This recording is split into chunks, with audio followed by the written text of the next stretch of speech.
Por I takohemi sërish së bashku në kanalin Monitor TV për të sjellur pranë jush ngjarjet më të fundit, analizat më të fundit dhe për të ngritur pikpyetjet rreth artistëve shqiptar. Pas punës intenzive, pas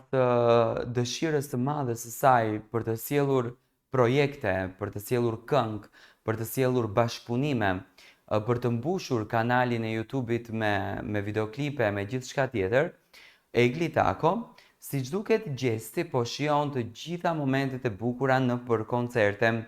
Gjesti, para se do të udhtonte drejt Shteteve të Bashkuara të Amerikës,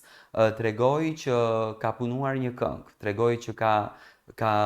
hedhur një vokal të një këngës, të cilën shumë shpejt do ta sillte në tregun muzikor. Më pas, Gjesti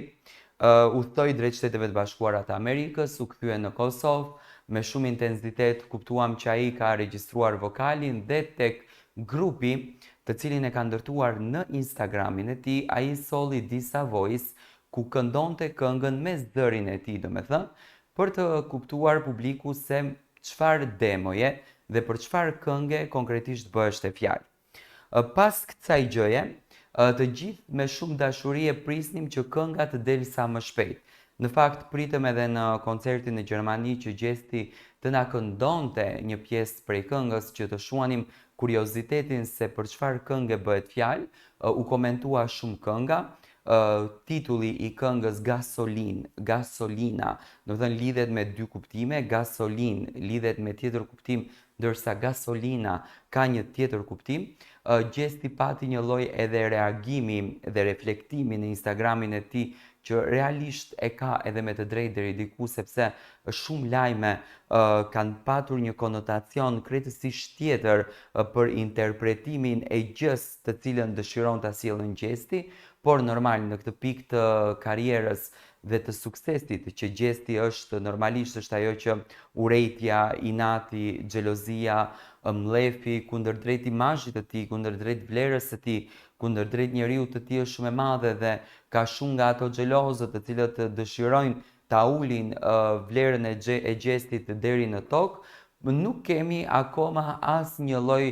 deklarate, nuk kemi asnjë lloj interviste, por nuk kemi asnjë lloj demo të finalizuar të këngës të cilën Gjesti do ta sjellën në skenë. Do me thënë, nuk kemi lëvizje të vogla që Gjesti është në xhirime të videoklipit, siç duket Gjesti ka dhënë shumë hapësirë këngës Veshu e Ndreçu, një këngë që ka thyer rekorde klikimesh, edhe pse ato të cilët merren me këtë zanat, me këtë punë, do me thënë me pjesën e YouTube-it, pjesën e rrjeteve sociale, e din shumë bukur që YouTube-i në kohën e verës ka rënje të klikimeve dhe është shumë e vështirë që artistët, do me thënë, të sjellin këngë edhe të jenë tepër të klikueshëm, por te Gjesti nuk pati fare rëndësi kjo. Kënga Veshu e Ndreçu ka arritur deri në 9 milion, që do me thënë në redaksi mund të jetë edhe 10 milion e klikuar si projekt. Do me thënë për Gjestin është një super arritje sepse kënga nuk ka bërë akoma një muaj që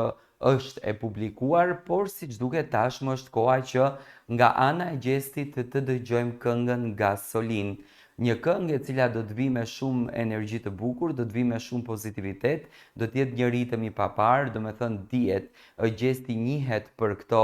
bashkëpunimet apo për këto këngë që po sjellën këngë ritmike, këngë të bukura, këngë me adrenalin, këngë me dashuri, këngë me pozitivitet. Dhe kjo do të jetë kënga e cila përsëri do të na rëmbej zemrat edhe do të na pushtoj tek kanali I Gjestit. Sot një herë pikëspari, do me thënë do të dëgjojmë këngën e Eglit dhe më pas ndoshta në ditën në vazhdim do të kemi një lëvizje nga ana e Gjestit për të kuptuar se kur do të vi kënga e tij e premtuar Gasolin.